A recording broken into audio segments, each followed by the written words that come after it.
So over the past few months, you guys have asked me a lot about nail maintenance for dogs, and I've promised to make a couple of videos. It's been quite busy, so I just hadn't gotten around to doing it, but I will do it today. I'll split it up into 3 different videos, and today I will mainly talk about how I maintain Mojo's nails at a short length and what tool I use. Next time I will discuss how you can get your dog used to you touching their nails and filing them or clipping them, whatever you want to do. And I will also discuss the reasoning behind it, why it is this important to keep your dog's nails short.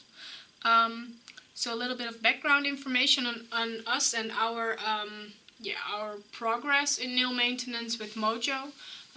When I got Mojo, I didn't know about nail maintenance, and after I think about 6 months or so, someone told us that Mojo's nails were long. And at first I was like, okay, thank you for letting me know, but I didn't think they were long. Then I researched quite a bit, and I found a Facebook group called Nail Maintenance for Dogs, and that really opened my eyes. And after having gone through months and months of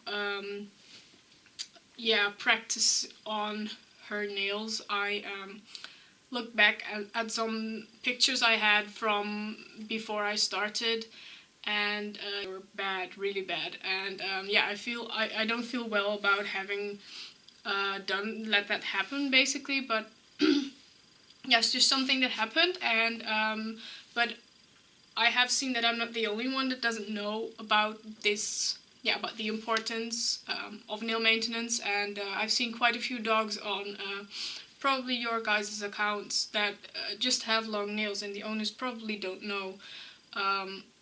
So this video is there for them. To those of you that have dogs that are used to having their nails clipped, but that don't really know how to get their nails nice and round and very short, and how to go about it, this video is specifically for you today. So Mojo's quite tired at the moment. We had a long walk, we had some frisbees, some obedience, so she's quite tired. I've got my nail file. What I did is I basically bought like I think a $2 nail file for like human hands. It's got a soft side and a rough side, and this rough side I used on Mojo's nails, but after one usage on all her nails, I could basically throw it out. So after buying a couple of these, I had an idea to buy a roll of sandpaper, wrap it around and tape it off with duct tape. And that's what I do now. Every single time I do Mojo's nails, I wrap it around again, take the other one off, and make a new one. So I can use the same one every single time. And basically just go to a craft store or a dollar store or whatever, and buy some sandpaper and some duct tape, and you've got yourself a nail file. This is 80 grit sandpaper, so it's very coarse, and that's what I use for thick black nails like Mojo has. Because the black nails are basically harder than white nails, and it's also in adult dogs that their nails are quite hard. That's what I use. But if you have a puppy or you have a dog with white nails, I would go for 120 grit, which is a little bit less coarse. And I've got some treats. I've got dried chicken. You've got these bags that have pieces of dried chicken. I cut them up in tiny pieces, and that's what I use as a reward. It's always nice to have good reward, and also it's important to have good timing in the reward. Okay. What I use is this nail file. I do not use regular clippers because there's 2 things that I don't like about them.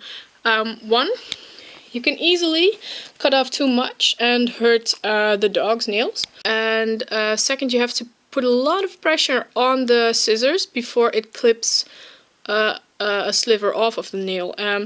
And some dogs, like Mojo especially, she's very sensitive. So when I use a clipper and I try to apply a little bit of pressure, she's sensitive in such a way that she actually feels pain. So that's why I decided not to use a clipper on her. The black outside of the nail that you can see here. So you can see at the top, and for white nailed dogs it's white. It's the horn layer. It's very thick and hard, and it's in the inside of it there's a quick.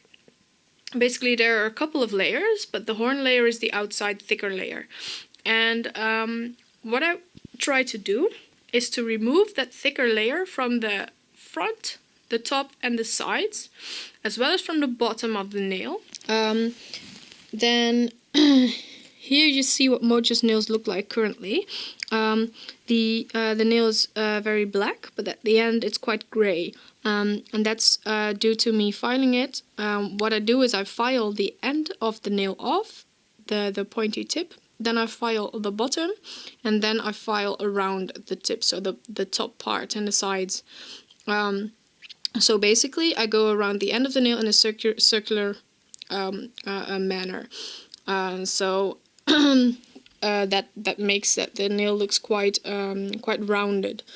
So what I would do, if this were to be a nail, I would start by filing the tip first. So the pointy part of the nail, I will take that off, because that's basically only horn layer, so that can all go. What I do then, after I have filed off the pointy tip of the nail, I have done this. Then I will switch my nail file to file the bottom of the nail. Come here. And I will file underneath. So first I did the tip, then I switch and do the bottom. So usually if you use clippers, that's the only thing you do. You basically clip off the end of the nail, right? But the quick is also, it runs through the entire nail. So what I learned from the Facebook group that I was on is to file not only the front and the bottom, but the top and the sides as well. So imagine that a nail looks more like this when it isn't filed, and then you file this side and the top as well, and then it becomes rounded and grey like this. The quick is in the exact middle of the pointy part here. So what you want to do is you take off a tiny bit of the front of the nail, only the pointy part, just the pointy part, and then you go around, file around. So this is the side and the top. That's what I do every single time. What I will do now is also take a little bit off of the top and off of the sides of the nail, and that's what will give it this rounded look, and that's also what will ensure the nail to get shorter after you've repeated this for several times. If you file the sides like this and this and the top, so you can do it quite deeply. This horn layer is quite thick, so what you can do is you can basically do this and reward, this and reward, this and reward. And what you will feel is that it's quite hard, and it takes quite some effort to get a little bit off of that nail, but at some point you will feel it getting softer, and that's when you can stop. Then you have reached the second layer, and that's the layer around the quick. So you don't want to take that layer off. So now let's compare the two filed nails, recently filed nails, to the nails that were filed yesterday. If you look at this nail, it's quite black, and the end is just a little bit gray. That's because I didn't file the outer two nails as much yesterday. So this is what the other one looked like before as well. What you can see now is that the end is completely gray, and it's very round and soft compared to this, which is black, and it has some ridges, and it's also a little bit shorter. And then the front two nails, you can also see that it's the end is rounded off and it's gray, which means that there is a little bit of the black horn layer taken off. So this is how I file Mojo's nails. Mojo's a bit tired. I basically do every single nail every 3 days or so. Wil je koekje? Ja? Wat ga je daarvoor doen dan? Luid. Nee. Oef. Mojo. Oef. Oef. Nee. Oef.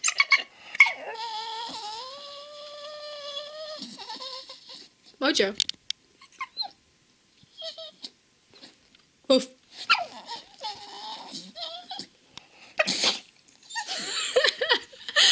Mojo. Boef. Nou ja, bijna.